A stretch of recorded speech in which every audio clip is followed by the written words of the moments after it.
ভাই খেলনা পিস্তল নিয়ে এসেছিল, এসে ওরা গেটের বন্ধ করে ওদেরকে ভয়ভীতি দেখে টাকা পয়সা নিতে চেয়েছিল। আমরা প্রশাসনকে অবহিত করি, প্রশাসন আমাদের ফোনে এমনভাবে রেসপন্স করবে যেটা কল্পনাতীত, আশাতীত। পুলিশ প্রচুর সংখ্যক এসছে, র্যাব প্রচুর সংখ্যক এসছে, এমনকি সর্বশেষ আর্মি এসে যেভাবে পরিস্থিতি ট্যাকেল দিচ্ছে বুদ্ধিমত্তার সাথে, আমরা আল্লাহকে ধন্যবাদ জানাই, সাথে ওনাদের এই বাহিনীকেও প্রশাসনকেও ধন্যবাদ জানাই। আমার এখানে যে পরিমাণ টাকা ছিল সেইটার তুলনায় তো 15 লাখ টাকা কিছুই না। 15 লাখ টাকা, তাহলে 15 লাখ টাকায় কেন তারা জিম্মি যাবে? এটা আসলে ওরকম কিছু না। যেমন আমি যখন ওদেরকে বলেছিলাম তখন ওরা বলেছিল আমরা 15 লাখ টাকা নিয়ে এক্সিট যেতে চাই। ফোনে কথা বলছেন নাকি? ফোনে মানে আমাদের ওই অফিসারদের সকল ফোন সিজ করে নিয়ে একটা ফোন শুধু সচল রেখেছিল, যেটা ওদের হাতে ছিল। ফোন দিলেই ওরা ধরতো আর কি, যেটা দিয়ে পরবর্তীতে প্রশাসনও ওনাদের সাথে যোগাযোগ রক্ষা করে। ভয়ভীতি দেখেছিল অফিসারকে, অফিসারের মাথায় ওই পিস্তল ধরিয়েছিল।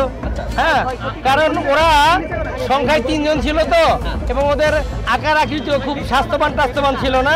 তো আমার এখানে যে একজন ফেয়ার গার্ড ছিল বললো যে স্যার যদি অস্ত্রটা না থাকতো 3 টাকা আমি উপকার করতে পারতাম। তাদের মুভমেন্ট এতটুকু ছিল, ওনারা শুধু অস্ত্রের ভয়ে ভীত ছিল, নাইলে কোনো ভীত ছিল না। যেমন আমার একজন ফেয়ার গার্ড স্বাস্থ্যবান, উনি বললো স্যার 3 টাকে আমি দমন করতে পারতাম, শুধু অস্ত্রের ভয় কিছু করিনি। ওরা আর্মি রেখার পর একটু ভয় পাইছে, এর আগে কোনো ভয় পাইনি। আমাদের কর্মকর্তা ছিল ওখানে 7 জন অফিসার, 1 জন পিয়ন আর 2 জন ফেয়ার গার্ড, আর গ্রাহক ছিল 6 জন। আপনারা আমাকে লাইভে দেখিয়েছেন, আমার আজকে যাওয়ার কথা ছিল বিক্রমপুরে, আমার ফোন অনেক এসছে। এরকমভাবে ওনাদের তো ফোন দিয়ে পাইনি, কারণ কি ওনাদের ফোন তো সব ওদের জিম্মায় ছিল। ঠিক আছে, গ্রাহক 6 জন এখনো বসে আছে, ওনাদের খাওয়া দাওয়ার ব্যবস্থা করেছি। পুলিশ প্রশাসন আছে। আপনাদের কলিগদের সাথে, পরিবারের সাথে কথা হয়েছে? এখন কথা হয়েছে।